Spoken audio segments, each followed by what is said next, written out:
History and two visions of postmodernity. After 1945, the long-standing criticisms of specific features of modernity were joined by criticisms that represented an outright rejection of modernity, including the progressive view of history. The nearly incomprehensible catastrophes of the 20th century provided a clear rationale for the new attitude. Talk increased of a postmodern age with appropriately postmodern ways of life, and thought that could avoid the vicissitudes of modernity, if not all of history. The opposition to modernity manifested itself in two chronologically and substantially different critical elements and currents. From 1945 to the mid-1960s, a group of scholars did not reject modernity's key historical concept, progress, but reinterpreted it in a pessimistic manner.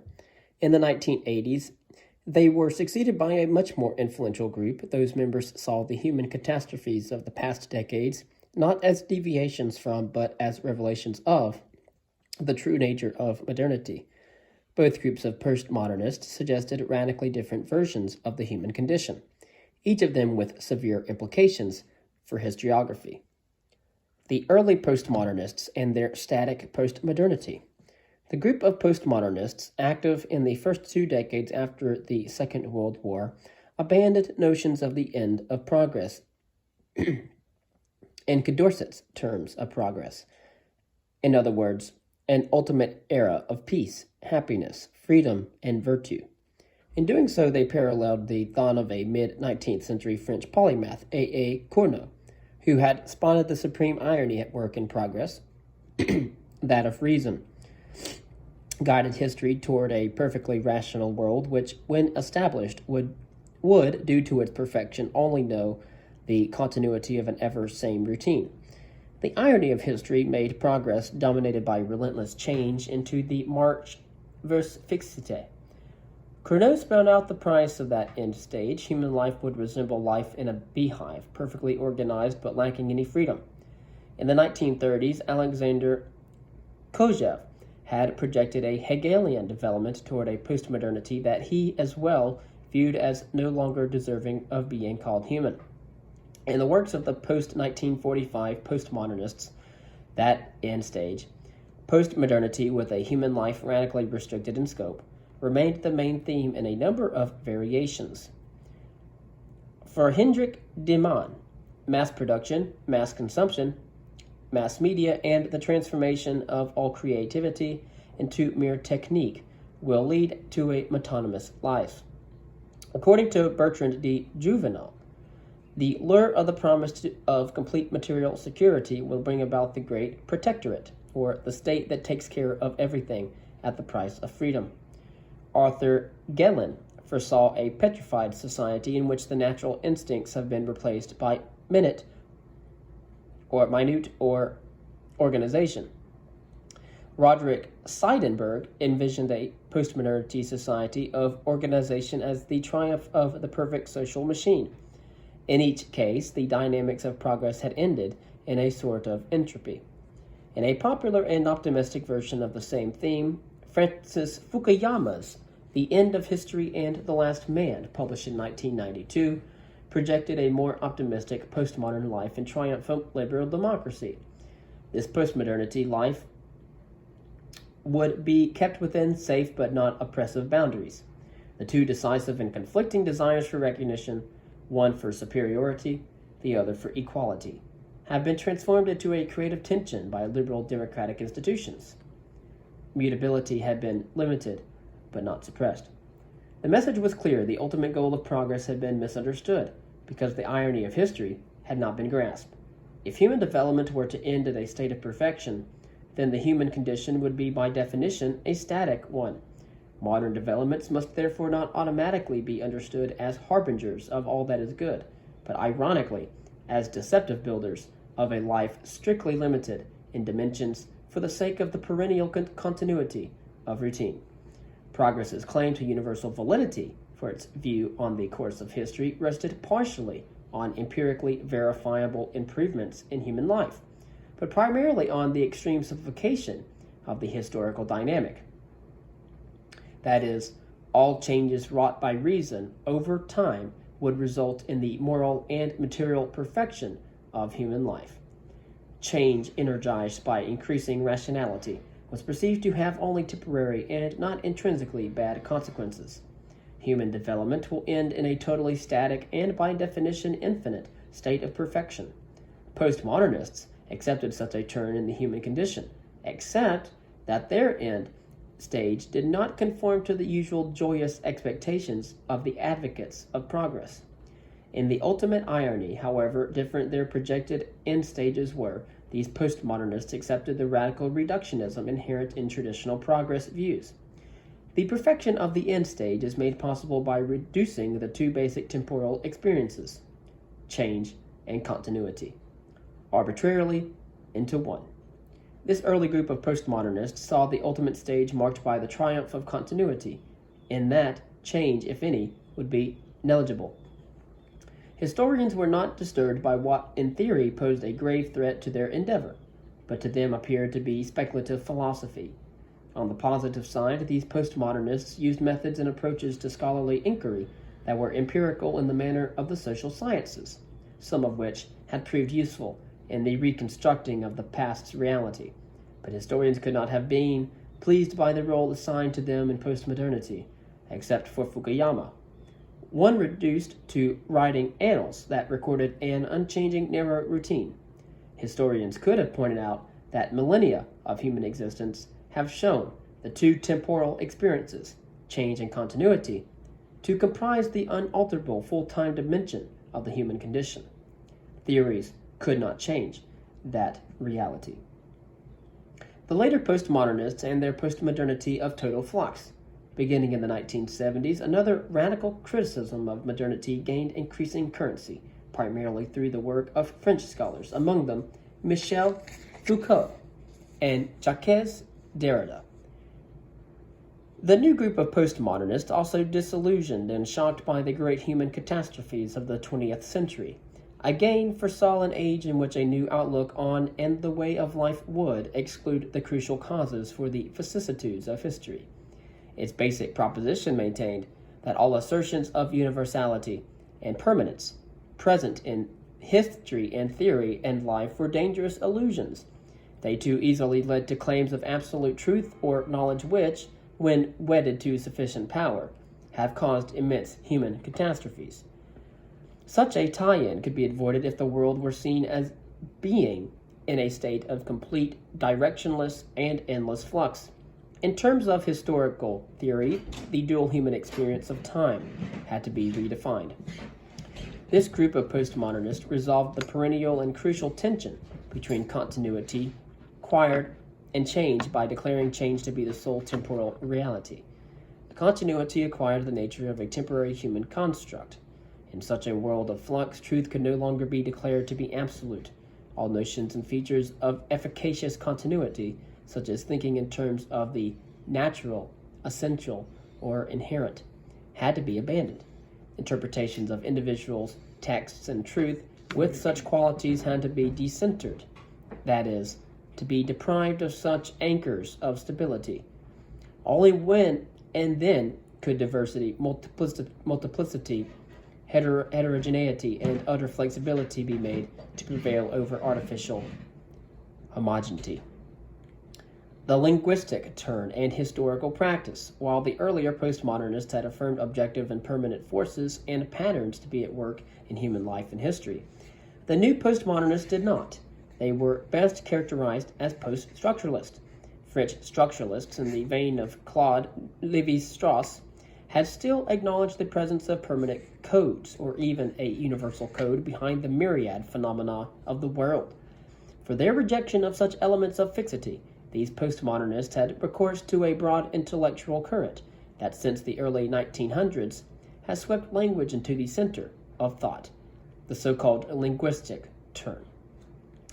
In the early 20th century, the pioneering Ferdinand de Saussure had reinterpreted language from being the passage image of reality to an active, self-regulating network of signifiers or words and signifieds or their object or ideas. Again, that is reinterpreting language from being the passive image of reality to an active self-regulating network of signifying words and signifieds, or the objects or ideas of the signifiers or words. Decades later, Roland Barthes translated that into a more radical view in which all meaning and truth were freely created constructs, also known as post-structuralism.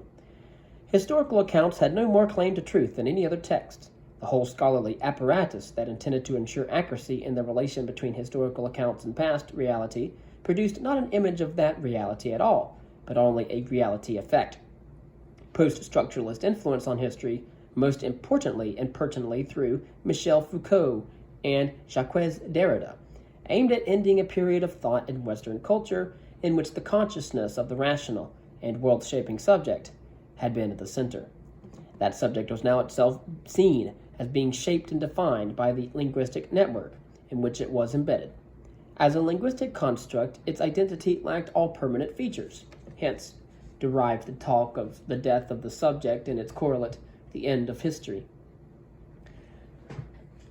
By the 1980s, post-structuralist concepts had gained a strong presence in historical theory, with the past as it had been lived actual reality declared to be veiled completely and available only in what had been traditionally called secondary sources, or stories of the past.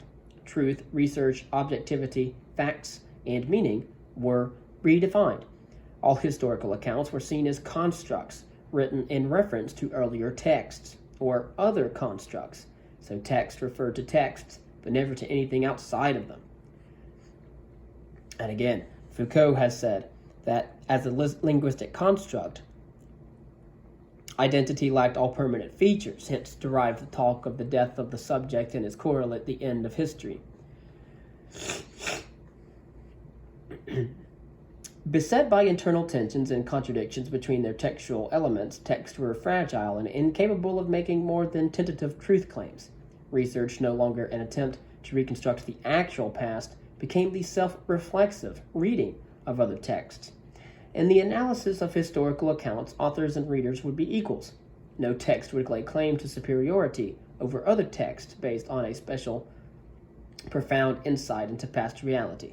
As for historical accounts, objectivity now was replaced by stringent self-reflexivity, or, in other words, critical self-examination on the part of the authors.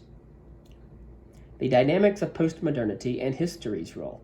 The need to fit the multifaceted tension between change and continuity in human existence into the dimensions of the linguistic world brought its transformation into the opposition of affirmation and exclusion. Michel Foucault, less closely tied to linguistic theory, stressed the aspect of hegemony in his view of history as a sequence of periods constituted by different discourses. Dominant discourses created collective identities through the exclusion of other discourses. Historical changes, or those in prevailing discourses, were not brought about by thinking and acting subjects, but occurred in the manner of geological shifts. And thus, instead of delving into the world of individuals, historians needed to become archaeologists of linguistic structures of power and oppression encrusted in writings and institutions. Derrida relied on the essential concept of difference, a term by himself that referred to the fact that for everything affirmed, there is the other that differs from that and is excluded from being present in favor of the affirmed. But although absent, the other is nevertheless present as being deferred, thus still real. Text analysis involved deconstruction that, among other aims, ascertained presences and absences, that which was left out of the given text, as well as linkages to other texts. And in all of that, historical accounts had no special position. They were texts like all other texts. They, too, needed to dispense with the connection between text and objective reality, the non-linguistic referent, as a source of all legitimate claims. Substitute the endless creation of meanings for the accumulation of knowledge. Reject all truth claims hinging on now rejected permanent features of the human condition. Denied the existence of the rational and efficacious role of the autonomous individual, and dispense with authoritative meta-historical schemes of history, or meta-narratives. Special objections were raised to the progress view of history, the modern meta-narrative, because of its dominance and subversion of other narratives. For its affirmation of progress, Western culture was condemned as Eurocentric and hegemonic. In an ironic side effect, post-structuralist postmodernists did affirm their own meta-history, or beyond history, when they spoke of an end of history in postmodernity.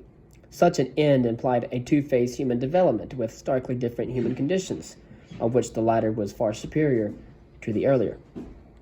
The debate about these theoretical propositions became fierce. Critics concentrated on the postmodernist stipulation of the absolute inaccessibility of past. They found that stipulation, often referred to as non-referentiality, impossible to prove, even according to the logic of postmodernism. As the basis for historical accounts, it remained fruitless. Opponents could point to the absence of historical accounts that fully conformed to postmodernist theory.